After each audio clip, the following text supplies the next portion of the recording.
What's up, Melanated family? I want to welcome everybody to a brand new episode of my podcast, what I like to call the Melanated Convo podcast. Now, many people recently have begun asking me, Harrison, why are you using the term melanated? Why aren't you using black or African American? Like I said before, and like I'll continue to say, the term black is a social construct that was bestowed upon us, as is African American. So, if we are to be melanated people in this country that are seeking freedom, that are seeking our own identity, the first thing we have to let go of is the titles and the names that people outside of our community have given us. So to me, melanin is the purest form of who we are as a people. So I like the term melanated, and I will continue to use it. Now, if this is your first time to the show, what we do here on the Melanated Convo podcast is we have detailed and interesting conversations about things that happen in our community, in our society, things that are affecting the black family, black people in particular. Also on the show, so we have a topic that we discuss. Sometimes it's in the form of an interview where I bring on a person who is heavy in the community, or they're just extremely inspirational, whatever the case may be. We just like to bring people on sometimes that can add value to the conversation. Also on the show, where we like to dig deep into different news stories going on in black society. I give my take on different stories that are going on just so we can be aware as people, have a clear understanding of what's going on out here. Also on the show, my favorite part of the show actually is a piece that I like to call the Black Business Spotlight, where I take a couple of black businesses from our community, highlight these businesses. Again, it's extremely important to do this, keeping in mind where we fare financially compared to other races of people, understanding that we've had to go through more and we've been shut out of a lot of resources and opportunities. Even though that may be the case, well, with that being the case, that makes it even more pertinent, more important for us to support people who look like us. And again, it's not about just supporting a black business, but in my opinion, it's about supporting a qualified black business. So if you have two products, one by just a regular company that's outside of our community, one product by a black person, the tiebreaker, because you're looking for quality in each product. So you, assuming the quality is there in both products, the tiebreaker is the fact that this person's black and they look like you, right? So at times it becomes difficult when we, most cities that we live in, it becomes kind of difficult finding black stores, boutiques, different places that actually cater to us specifically. So I like to do my part and talk about different black businesses that I've had the opportunity of either purchasing something from, somebody I know purchased something from them, or I just came across them online and I think it's something all of us should look into, right? So, and the topic for today, just so everybody is aware, so we'll get to the topic a little bit later, but the topic for today is addressing social media, addressing how we interact with each other on social media, addressing how much stock we put into social media. I'm going to, share my 2 cents on where we should, from which space we should operate when it comes to the internet, right? So, let's get everything started.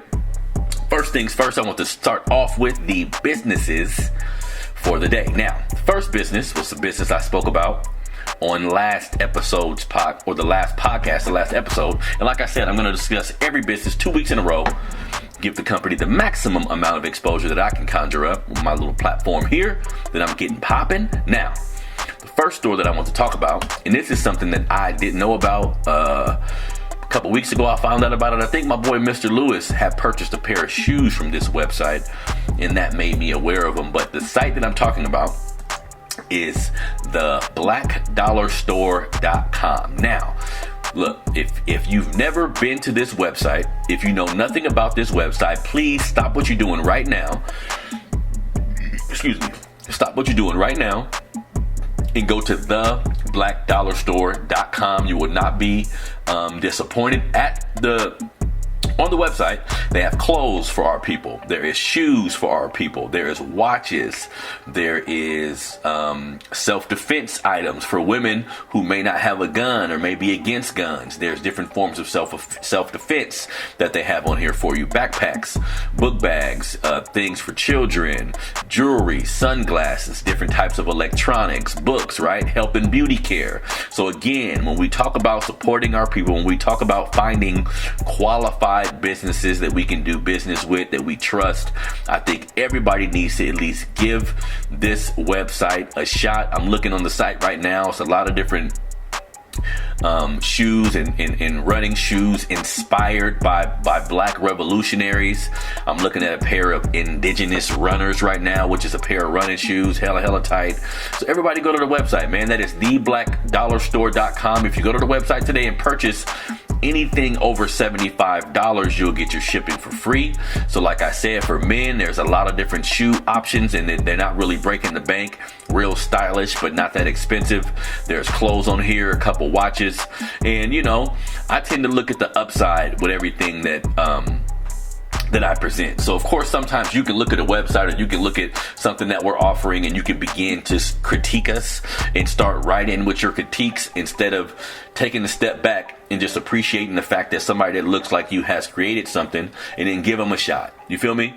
Give them a shot. And also, I feel if you are supporting a black business and the second you realize it's not what you thought it was, don't go bashing them.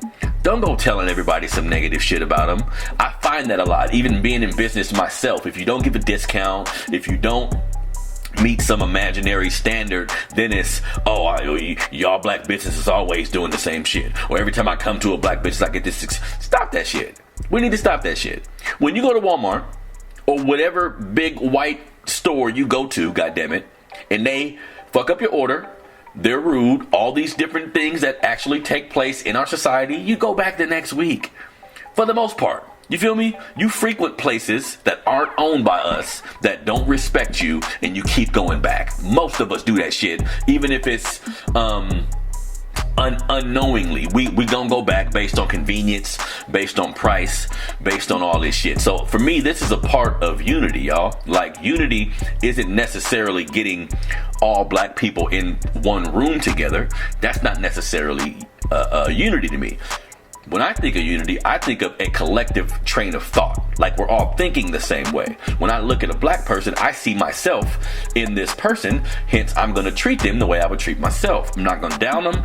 I'm going to always give them the benefit of the doubt. I'm going to treat them like they're actually a brother or a sister. You see what I'm saying? So that's the mentality that a lot of us need to make sure we working with when it comes to supporting our people, because sometimes if you have a toxic behavior, if you go into it from a negative perspective, you gonna talk shit anyways. You see what I'm saying? So do me a favor, my black folk, my melanated people, go to theblackdollarstore.com today.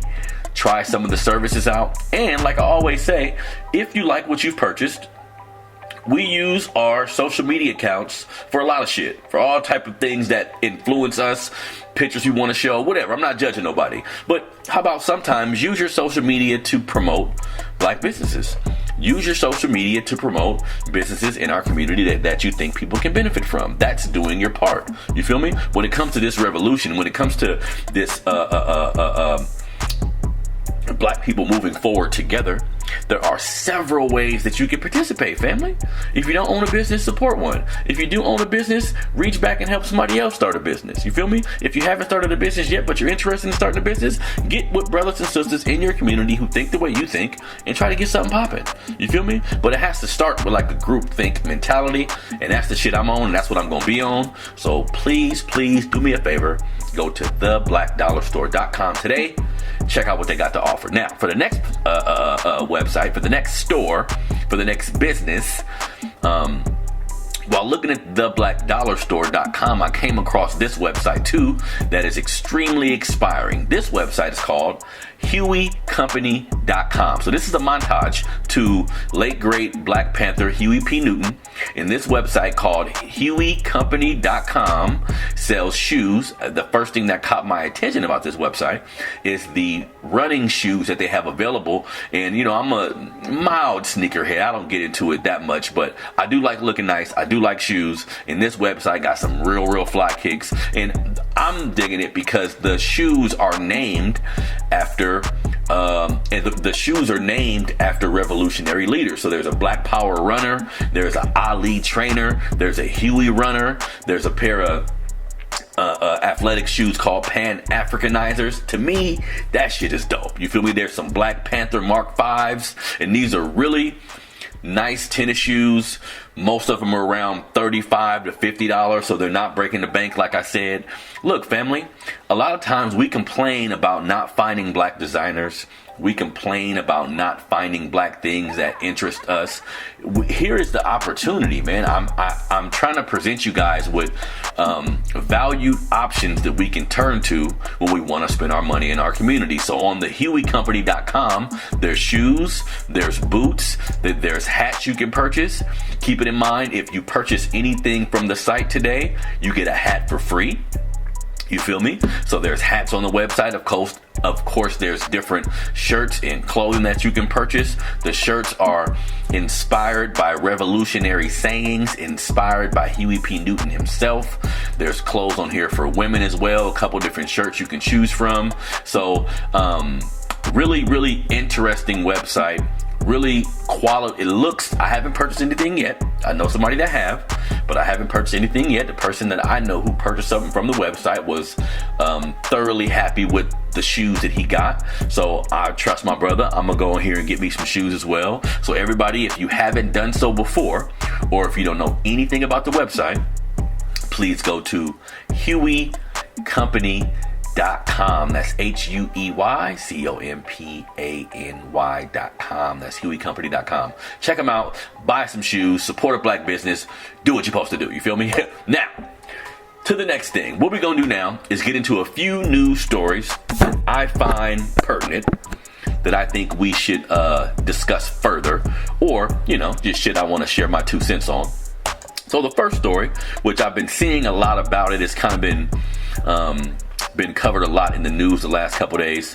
Of course, we all witnessed the Gayle King interview. Well, a clip of the interview where she spoke about Kobe Bryant. She was interviewing Lisa Leslie, WNBA ex-player, ex-NBA great Lisa Leslie. Let me get that sister her proper respect. Interviewing Lisa Leslie when she asked her questions about Kobe that seemed real fucking shady. She referenced the victim in the situation where, if most of us have followed that case, you know, the case didn't really go as far as it could have because the woman was lying. The woman had the woman had a fucked up background. She had semen in her drawers already. I mean, there was a lot of information about that case that didn't come out in that woman's favor, which led to her attorney saying, you know what, we just gonna stop right here. You feel me? So that was the end result of that case. Kobe Bryant was never convicted of rape at all. And like I said, that woman's past and how she was conducted herself, bragging about Kobe's dick size, the semen they found in her draw. So obviously she was sexually active with other men, and this was a money grab for the most part, right? So why Gayle chose to mention this topic, why she chose to frame it like Kobe was guilty but kind of got away with it, was disturbing to a lot of people. And really, you know, because I for the most part, I mean, Oprah is an extremely powerful black woman in our society, but I just got some questions for her, you feel me? Because I don't know Oprah's full history. I don't know if she has organizations that help black people. I don't know if she's given a lot of money to black people. I don't know what she's done, so I can't sit here and say that Oprah hasn't helped black people completely, but I will say the shit that she's shown us looks real shady. When we look at this Me Too movement, when we look at over the past couple years how black men have been attacked by everybody, right? But the fucked up part is when we look at the Michael Jackson case, Oprah had a hand in that documentary. When we look at even going farther back when Don Imus made these disparaging comments about black women being nappy-headed hoes, talking about the Rutgers basketball team. That was several years back. When this came out, this was a great opportunity for Oprah to bring light to how white men talk about us. This was a great opportunity for Oprah to bring light to racism that's in our society. What did Oprah do? Oprah invited rappers to her fucking show and blamed the rappers for using the bitch word, for talking a particular way, opposed to talking to the white man who made the comments. You feel me? And many people are aware of Oprah Winfrey's relationships in the industry, how close she is with Harvey Weinstein and different people of that ilk. And it's starting to look obvious that when it comes to the men, the type of men that she goes after, the type of men that she chooses to condemn to make her bigger point, because when it came to Michael Jackson, she said it wasn't about Michael Jackson. She said it was something bigger at play. Well, shit, what's bigger than racism in this country? What's bigger than white supremacy? You feel me? And when I step back, maybe I'm wrong, but when I step back and look at the Me Too movement and how it has transpired up until this point, the only men that are in jail are black men. Yes? Can somebody prove me wrong? Is there a white pedophile who got caught up in this Me Too shit, who's getting drugged through the mud while he sits in the goddamn jail cell? Not that I'm aware of, right? So when we look at this shit, it looks like Oprah and Gayle are purposely attacking black men, are purposely moving forward with some agenda that's meant to fuck with us primarily. You feel me? Because when we look at white men, okay, look, if we're going to talk about sexual misconduct, if we're going to talk about treating a woman wrong when she doesn't want to have sex with you, when we talk about rape, when we talk about pedophilia, all this shit in society, how dare anybody bypass the Catholic Church, bypass Harvey Weinstein, bypass Roman Polanski, bypass all these underground rings of fucking pedophiles? When we look at what am I thinking about? When we look at Hillary Clinton and all the documents that came out with her, everybody involved in that, and how they had like a pedophile ring going on. It's some deep shit happening in our society, and I think black men are the last on that list. But what happens is we are the easiest target. Right? We are the easiest target. And if you are a part of the corporate structure, if you're a part of this white supremacist society, as Gayle is, as Oprah is, it's much easier to attack us than to attack a white man who is more guilty, if not just as guilty. You feel me? Because when I look at Bill Cosby, when I look at R. Kelly, when I look at Michael Jackson, I mean, looking at those cases, there may be some wrongdoing somewhere in there, but I look at these situations from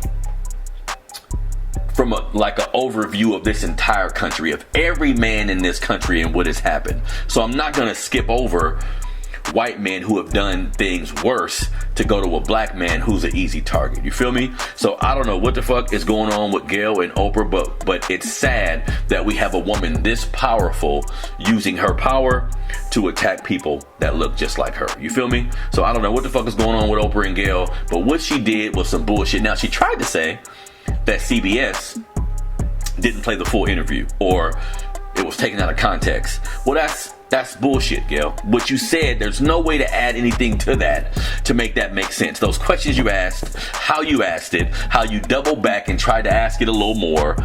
When Lisa Leslie said, well, I don't know what Kobe's doing. From what I've seen, he been a 100 brother. She said, you don't know. He could be doing anything, right? So she's implying that Kobe Bryant did something bigger than what he did. And when Snoop comes out and cusses her out, and he's getting a little backlash from that. Fuck that, man. You call somebody a bitch. I mean, what is a bitch really, right? That's a female dog. That's some doggish shit she was. That's some doggish shit she did, man. Come on, man. This man is dead, and that's what you're choosing to talk about. Now, people will want to say that's a part of his history, but there's a time and a place for that. Of course, that's a small if we're looking at his life as a celebrity in totality, that's a small piece, family. This is one of the top 10 basketball players who ever fucking lived. And you gonna bring up a little rape charge that didn't really happen, that didn't really go through? That's some bullshit, and it shows how much work we actually have to do.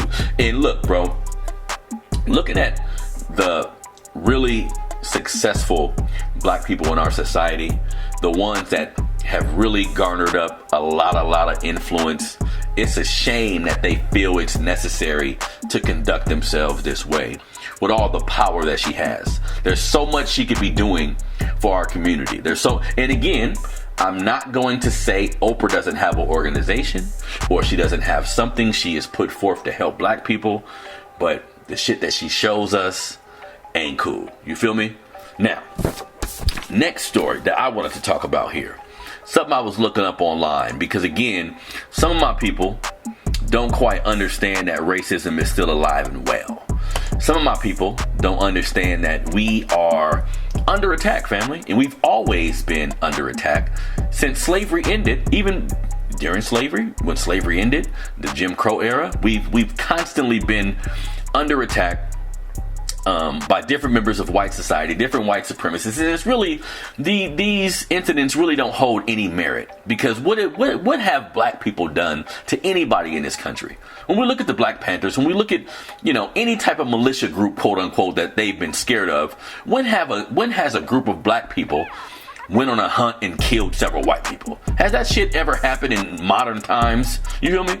But they treat us like we the goddamn pariah. Anyways, there's a story out of Washington, D.C., where a group of masked white supremacists calling themselves the Patriot Front, they wore masks, about 150 of them.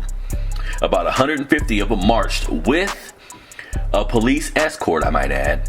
They marched in Washington, D.C., shouting, "Reclaim America," keeping in mind that they had masks on, which is some real cowardly shit. If you're going to preach this shit, if you're going to be racist, I really like to know who my racists are. I don't like the covert shit. Be overt about it so we can know who to fuck up, so we can know who we need to stay away from. You feel me? So these sucker motherfuckers had on masks to begin with. So they have on masks, marching around talking about Reclaim America, talking about, in their whole premise, because the let me see here, they've been the Southern Poverty Law Center classifies the Patriot Front as a hate group.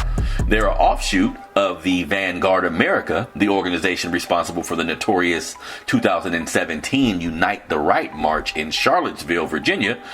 And they basically believe that white people are the only true Americans, right? And it's really weird that the cognitive dissonance that these people have when it comes to history, when it comes to how shit has transpired, right? Because America, if nobody understands this or if nobody knows, America was founded on slavery. The work that the slaves did built America literally.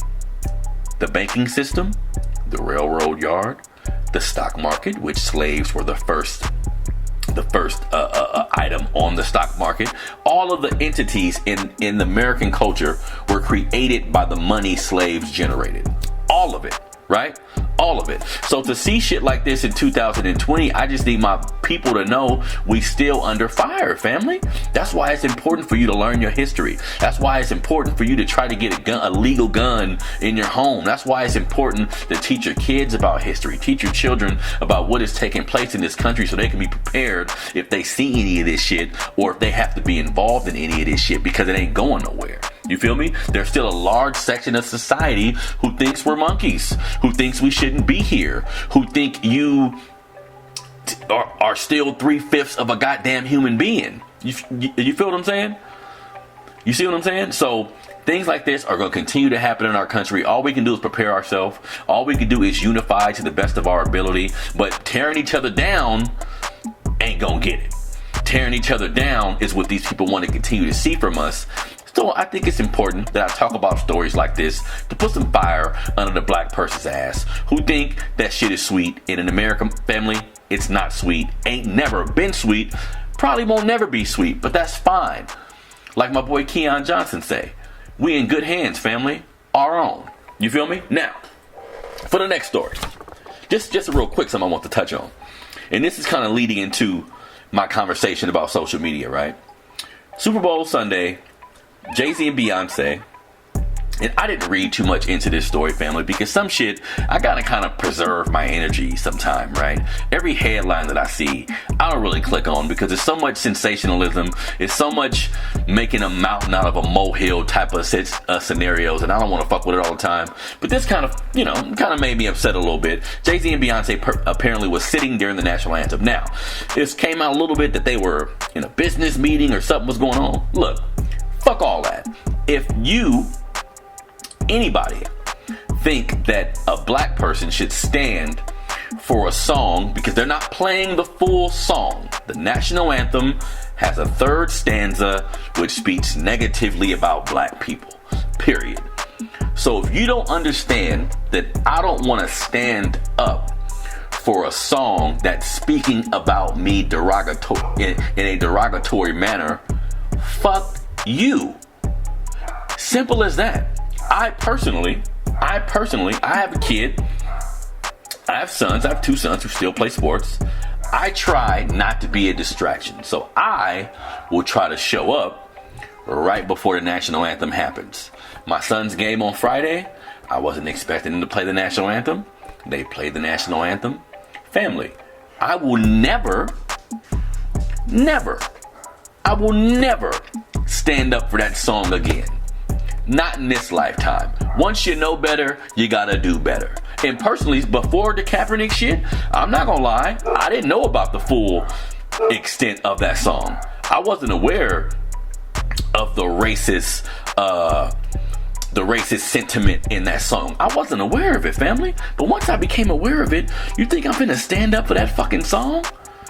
You think I'm finna stand? What are we saying about ourselves if we stand up for that fucking song? Fuck that shit, black folks. Fuck the pressure. Because what happens is, you sit down, people around you looking at you, they thinking whatever they want to think. Fuck you.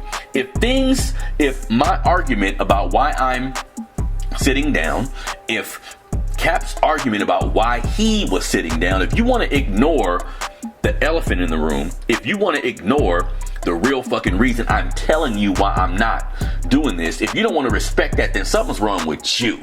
You see what I'm saying? Maybe you a goddamn covert racist and ain't really saying nothing. You feel me?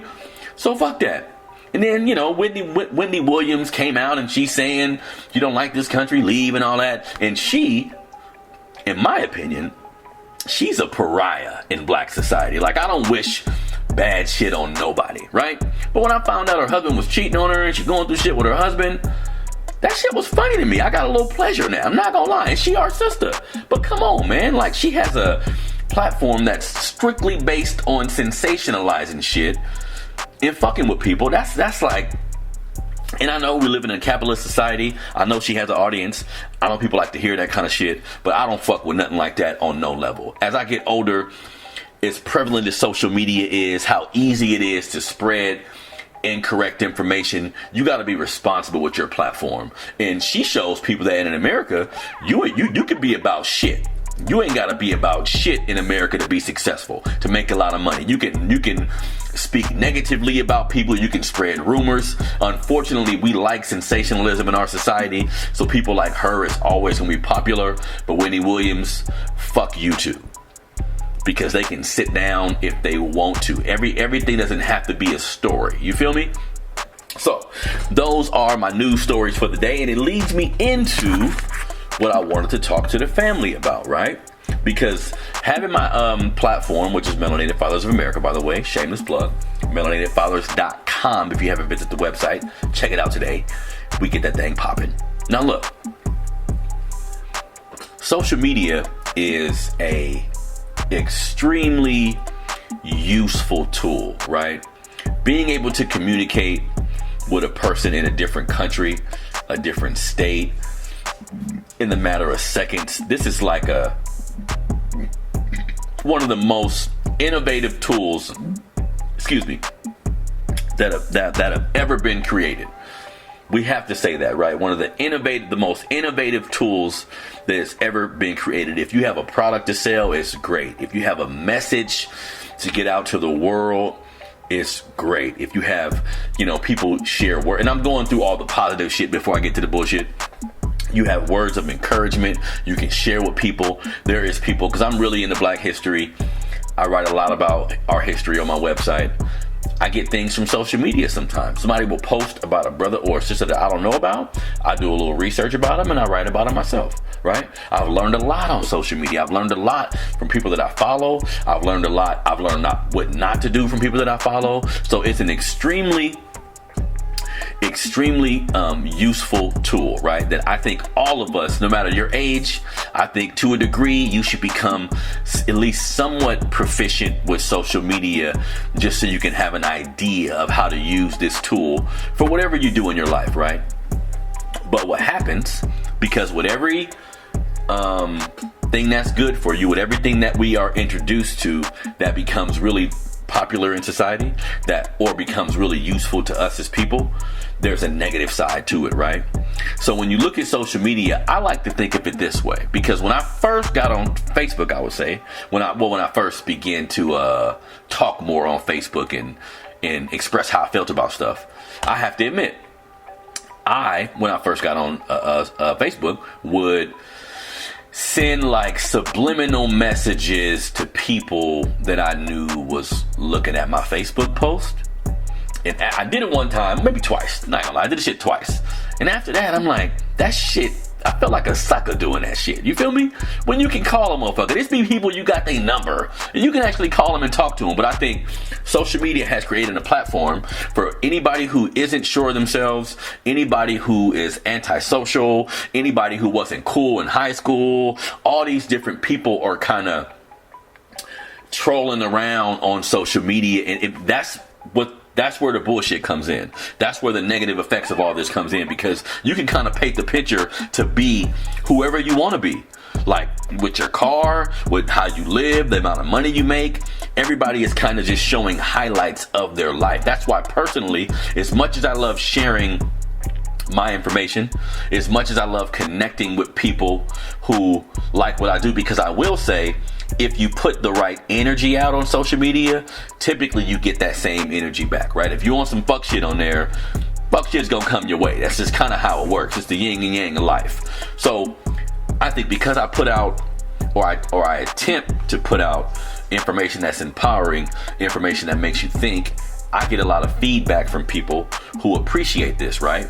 But at the same token, you have a lot of people who use social media as a vehicle, like I said, to lash out at other people, as a vehicle to display some of their insecurities, as a vehicle to have detailed conversations with people they don't even fucking know. You see what I'm saying? So I think, because I see people sometimes, and I've always wondered why this would happen. But I see people sometimes say, I need to take a break from social media. I need to take a 30-day break. I've been off social media for 30 days, y'all. I'm back. What's popping? I'm thinking, if you need a break for social media, you be on this shit too much. Like, we need to keep the proper context, because we got kids coming up behind us, right? So if you on Facebook or Instagram or any of these social media platforms on bullshit, your kid's probably going to take a cue from you and kind of end up being the same way, right? You have to kind of school people around you and talk to your children about how this is a made up world. Like, it isn't real. Like, all the shit people get into in social media, sometimes you'll see the rare occasion where you say something about somebody on social media, they come see your ass, right? But a lot of times, people just talking to whoever they speaking to in space, because they know it's not going to be no real repercussion, no real ramification for the shit they talking. You feel me? So how I like to conduct myself when I'm on social media, I treat everything I post like every person I know is looking at this post as soon as I post it. Right? And this is something we need to talk to our children about, because I remember a couple years back on my sons, they were on social media and they began posting some things that I didn't like. I immediately got at their ass and let them know, look, you better call the person you talking about. You can't get down on this social platform, because this shit is here forever. Right? We see how certain celebrities get into situations and they pull up a goddamn tweet on your ass from 10 years ago. You see what I'm saying? To prove whatever point or whatever story they trying to push, they pull this shit up and use it against you, feel me? So we all should be in a space now where we meaning what we say and saying what we mean. Anything you put on social media, you should be able to say that shit to whoever you talking about. You should be able to say that shit to them in their face. You feel me? People don't have the same energy when they know you can pull up on them. They don't have the same energy when they know you know who they are. You feel me? And it also has lent itself to a large faction of people who are racist, or a large faction of people who hate another type of person. They're on social media, and when you look at any comment section, you can kind of get an idea for how people feel, right? And the reason why because when I first got on social media, with the comments, that shit will piss me off. I take my time, if I can, couple hours writing this story, and you gonna trash my shit, I'm getting at you about it. You feel me? But then I had to back up and realize that, and this is what I tell everybody, this is why anything that's said about me or to me on social media, I'm taking everything with like a distinct grain of salt, because I don't care what your avatar is. This could be a fucking 12-year-old. This could be a little white 11-year-old kid in fucking Utah saying whatever they want to say about me that's making me hot, that's getting under my skin. Nah. You feel me? Now, I will say I'm happy that I'm older now. I don't know. I don't know how I would be reacting to some of this shit if I was much younger. You feel me? That's why I think it's important that we talk to our kids about the effect of social media and how you shouldn't post anything about somebody that you wouldn't say in their face. You shouldn't use social media as a way to hide behind this platform. You feel me? Because sometimes we begin to use social media so much that it takes the personal effect out of things. Now, granted, some of us, we're not talking to our family members every day, so social media is a good way to kind of see what's going on with them, right? You see they had a party the other day. You see they look nice. You get an idea of how their appearance is looking these days. It's a good barometer sometimes for getting, for seeing your family or people that you're close to. But at the same time, sometimes we take the human effect out of the shit, and we, like, something I'm completely against, a rule that I have: if I have your phone number, I'm not gonna say happy birthday under your "it's my birthday" post. I'm not gonna put happy birthday under that. That's extremely unpersonal to me. That's extremely impersonal. If you know somebody well enough, if you've talked to them on the phone before, if it's somebody in your family, at least go in the messenger and send them a direct message. You see what I'm saying? Sometimes we'll go about just saying happy birthday under the picture and won't even contact the person, which, yeah, I guess depending on the relationship with that person, that may be well suited. But a lot of times, this is a motherfucking number you got. You can call them on the phone. You don't have to interact with them in this non-personal community in front of everybody. You feel me? Because who knows who's watching or who's looking at whatever. You see what I'm saying? So I think, especially as adults, some of the information I talk about, I'm speaking to everybody, but I think we should angle a lot of our conversation towards our kids. Those are our children is the future. Some adults are broken. Some adults are stuck in their ways and don't really plan on changing, and that's cool. But as parents, we need to be able to talk to our kids. We need to be able to tell our kids exactly what social media is. We need to be able to tell our kids that it's a made up world. Like, we have a society now where kids are getting bullied, getting cyber bullied, like bullied on a fucking computer, when we're dealing with a device that has an off switch, family. You can delete your goddamn account and boom, everything that was on there is gone. All the people that was on there is gone.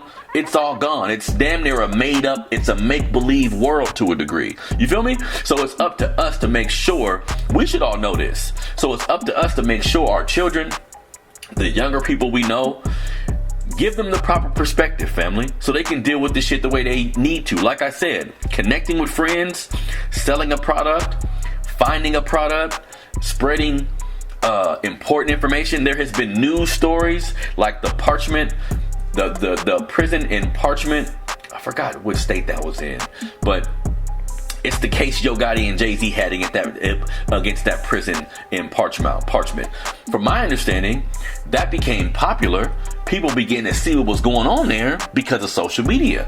The major news sources wasn't talking about this, right? So social media is powerful, man. We just gotta use it. But like anything that's very powerful, that shit can be used for good or it can be used for evil. So I think that's what we're witnessing when we look at social media, when we look at a lot of these news websites. That's why I try my best, because I have a website, melanatedfathers.com, where I post news stories. I post articles that I write. I post the book of the month. A lot of different things that I post. But the biggest thing I try to do is be as accurate as possible and be able to stand on whatever I put out. And never no salacious shit where I'm using clickbait just to get you to fuck with me. That's some pure D sucker shit that no adult should actually be doing. I really can't fathom that when I click on a video or something and it's completely misrepresenting what the title is, right? So we have a lot of that in today's society. Everything that's extremely powerful and useful in America, people are going to find a way to use it for negative attributes as well, right? It's just how this world works. But if we're to be honest with ourselves, that can get you fucked up in life. Like it's some negative repercussions that can come from that. And we don't want our young people getting discouraged by not getting likes and not getting follows, because I was reading somewhere that the part of the brain that responds to a like that you get, or the fact that someone just follows you, is the same part of the brain that we use when we do drugs. So the same thing that's going off in your mind when you're high on something, or, you know what I'm saying, that feeling that you get, that same feeling can be associated with waking up in the morning and rushing to your phone to see how many likes your picture got, or how many followers your picture got. You see what I'm saying? And I'm personally is someone who, because of my platform and because of what I do, I try my best to be involved with social media as much as I can. But I'm a self-admitted introvert. Like, I'm not really into that. I'm not really into expressing myself in certain ways, showing you a whole bunch of pictures of me, a whole bunch of things that I'm doing, pictures of my house and all that shit. I come from an era where you show a motherfucker a picture of your house, you can get home and all your shit be gone. You feel me? That's why I'm weary about showing you anything I do successfully. I'll show it to you in the way that I want to. You feel me? I'm not just gonna be on social media blasting off all my shit when anything can happen. Like, I'm taking that shit serious. You feel me? So this is an important point that we need to make to our children, that we need to make to ourselves. Like, put the proper energy out on social media, family. Fuck all the fuck shit. Like, don't be on social media getting at people. Don't be posting anything you wouldn't want your mom to see. Anything you wouldn't want people in your family to see. You know what I'm saying? Like, treat the person you getting at like they right there in the room. And preferably, call them. Talk to them. You ain't got to get at them through a medium where all these other people are watching. All these other people are going to be able to have commentary about your personal situation. You see what I'm saying? So we need to do a better job of separating what's social media friendly and what's some shit you need to just keep to yourself. Because sometimes, and I'm just venting here a little bit, sometimes I even see people that share extremely too much of your personal business. And what happens is, in my opinion, it's difficult to provide context to what's going on with you when you're using 120 characters or 150, whatever the limit is on Facebook or on Instagram, on Twitter. So you're presenting a situation or an issue that, if I just glance at it, I might end up judging you the wrong way because I don't have all the information. I don't have the context behind this story. This is some shit we actually need to talk about. You know what I'm saying? You can't just make a little script about something that happened to you today and not provide all the context. Sometimes when we type in, we can't, it's not possible to do so. And then on another note, a lot of people out there don't know how to spell correctly. A lot of people out there that never understood the proper use of grammar. So they type in just hella words together, hella run-on sentences. It makes it difficult, family. You see what I'm saying? So we all need to look at these mediums that we use and make sure we're using them responsibly. Make sure we putting the right energy out there, because any energy that you put out into the universe, you're gonna get that shit back. So, because I've seen people who take breaks from social media. I've seen people who change their name, like cancel their account, start up a new account, cancel their account, start up a new account. And I'm thinking, damn, under what circumstances would somebody need to be on social media under a different name so nobody can know it's them type of shit? You see what I'm saying? But when you look at the type of information that person puts out there, when you look at the type of content that person supports, it becomes kind of apparent, okay, they on some bullshit and they don't want nobody to know. You feel me? So let's all do a better job, man, of managing how we use these platforms. Again, use it to share your friend's business. Use it to share positive affirmations. But, you know, I see a lot of people who do that. I see a lot of people who share positive affirmations, who share stories about stuff they're going through that can help people, right? So there's an extreme upside to social media. We just have to make sure we use it the proper way. You feel me?